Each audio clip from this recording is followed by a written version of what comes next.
পাঁচ ওয়াক্ত নামাজের পর এই আমলটি যদি আমার জারি থাকে, শয়তান ইনশাআল্লাহ কিছুই করতে পারবে না। ইনশাআল্লাহ তাআলা জিন্নাতের জিন এবং শয়তানের কোনো ওয়াসওয়াসা আমাকে কি ক্ষতি করতে পারবে না।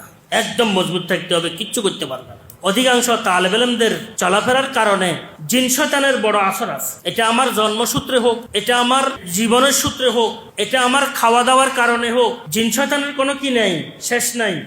জিন শয়তানের আসরের কারণে বহু ছাত্রের মন মানসিকতা বসে না। আর জিন্নাতের শরীর খারাপ, জিন্নাতের আসরের কিন্তু শেষ নাই। যেখানে হুজুর আকরাম সাল্লাল্লাহু আলাইহি ওয়াসাল্লাম পর্যন্ত সেহের করছে, সেখানে আমরা এই কারণে আমরা এটার থেকে বাঁচার জন্য কি করতে হবে সেটা হচ্ছে ভাই সহজ। আমরা যদি সুন্নত মতো আমলগুলো করি সকালের আর বিকালের নামাজের পরে, আমাদের আর পেরেশানি থাকে না। কোন রকমের সেহের জাদু আমাকে কি করতে পারবে না, ক্ষতি করতে পারবে না। আমি ফজরের পরে একবার আয়াতুল কুরসি, 3 বার কুল হু আল্লাহ, 3 বার ফালাক, 3 বার নাস, ঠিক আছে। মাগরিবের পরও তাই। কোন এই মুরব্বীরা বলেন 4 কুল, কয় কুল? কিন্তু হাদিসের মধ্যে আছে কয় কুল? 3 কুল। তো 4 কুল পড়লেও অসুবিধা নেই। কুলিয়া 3 বার, কুল হু আল্লাহ 3 বার, কুল আউযু বিরাব্বিল ফালাক 3 বার, নাস 3 বার, আয়াতুল কুরসি একবার পড়লাম, ঠিক আছে নি? বাস। এটা যদি আমি ফজরের নামাজের পরে পড়তে পারি, মাগরিবের নামাজের পরে পড়তে পারি, আয়াতুল কুরসি একবার, 3 বার, 3 বার, 3 বার, মাগরিবের পরে আয়াতুল কুরসি একবার, 3 বার, 3 বার, 3 বার, 3 বার, 4 কুল। আর বাকি নামাজের পর একবার একবার একবার একবার আয়াতুল কুরসি একবার, কুলিয়া একবার, কুল হু আল্লাহ একবার, ফালাক একবার, নাস একবার।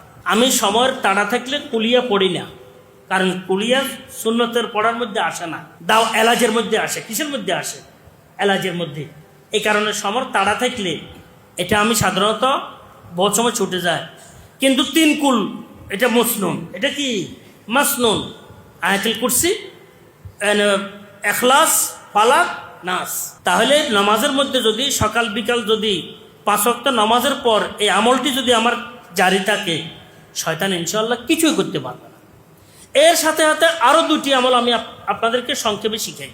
সেটা হচ্ছে সকালে 3 বার, বিকালে 3 বার আউযু বিকালিমাতিল্লাহিত তাম্মাতি মিন শাররি মা খালাক, আউযু বিকালিমাতিল্লাহিত তাম্মাতি মিন শাররি মা খালাক, আউযু বিকালিমাতিল্লাহিত তাম্মাতি মিন শাররি মা খালাক, বিসমিল্লাহিল্লাযী লা ইয়াদুররু মা ইসমিহি শাইউন ফিল আরদি ওয়ালা ফিস সামাই ওয়া হুয়াস সামিউল আলিম।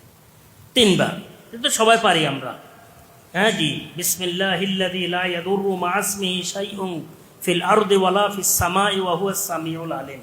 3 বার, 3 বার বাস। ফজরের পরে 3 বার, মাগরিবের পরে 3 বার।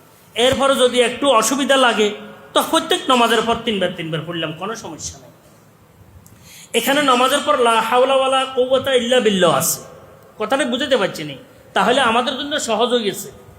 তো লা হাওলা ওয়ালা কুওয়াতা ইল্লা বিল্লাহ এটা ফজরের পরেও পড়লাম, মাগরিবের পরেও পড়লাম। আউযু বিকালিমাতিল্লাহ বিসমিল্লাহিল্লাযী ফজরের পরেও পড়লাম, মাগরিবের পরেও পড়লাম।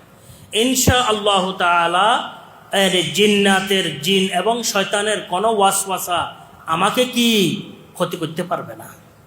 একদম মজবুত থাকতে হবে, কিচ্ছু করতে পারবে না।